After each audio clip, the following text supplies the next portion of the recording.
আসসালামু আলাইকুম, আপনারা ভালো আছেন? এটা একটা মাদি কবুতর, ছোট ছোটের একটা মাদি এবং চোখ জ্বালা দেখেন, দেখার মতো একটা মাদি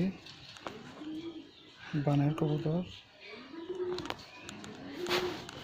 একদম টকটকা লাল।